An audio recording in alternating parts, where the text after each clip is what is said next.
Maybe next month. Some of those sounded awfully good. I'm introducing her now. All right. I just want to say kudos to our last speaker, because if you can remember being back in school and there was some presentation and the teacher would be like, does anybody want to volunteer to go first? Nobody volunteered to go first, right? But when you were last, you had to wait anxiously for the entire time, seeing all of these speeches before you. So kudos to you for coming up and being our last one, Vianna. She's from Ben Gilbert, and a great topic is the Bible scientifically accurate.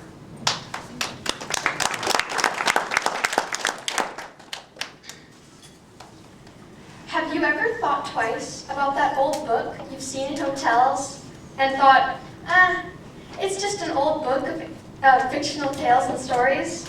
You guessed it, it's the Bible.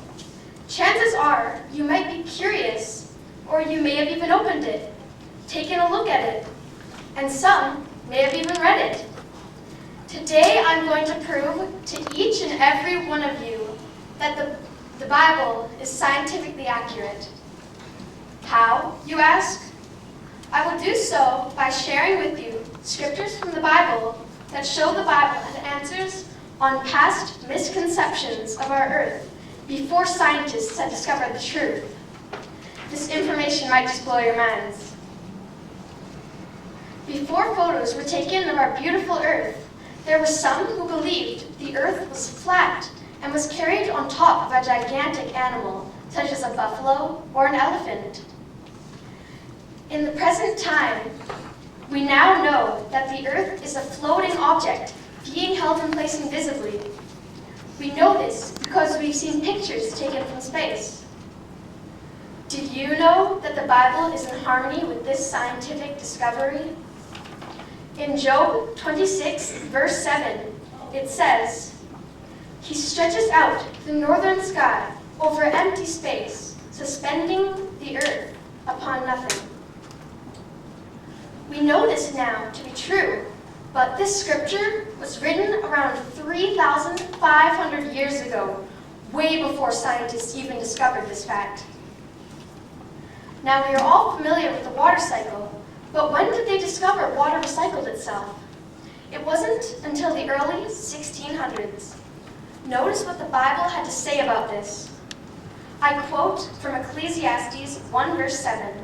It says, "All the streams flow into the sea, yet the sea is not full.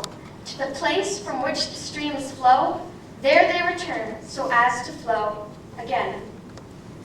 This scripture was written 3,000 years ago, also way before anyone figured this out.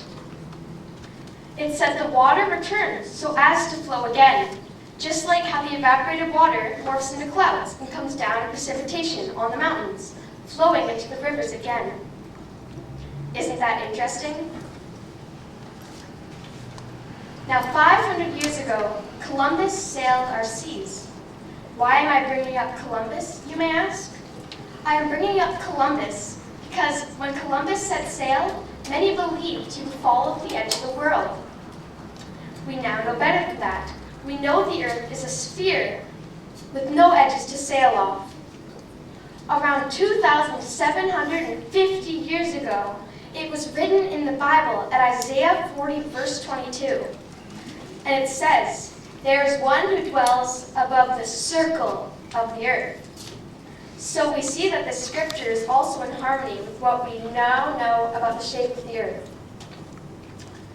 In the book of Genesis, chapter 1, the Bible states that fish and birds were created first, then the land animals were created, and finally, humans. Did you know that this is the exact same order that creatures are found in the Earth's fossil record? Now, I could go on and on with more scientifically correct scriptures, but sadly, my time is running out. So to end it off, I would like to say, the Bible is an ancient book that includes scientifically accurate facts that were written long before man ever discovered them. I would like to leave you with a thought-provoking question. If the Bible gave us scientific facts before man discovered them, then is it not at least possible that other things mentioned in the Bible might also be true? Thank you.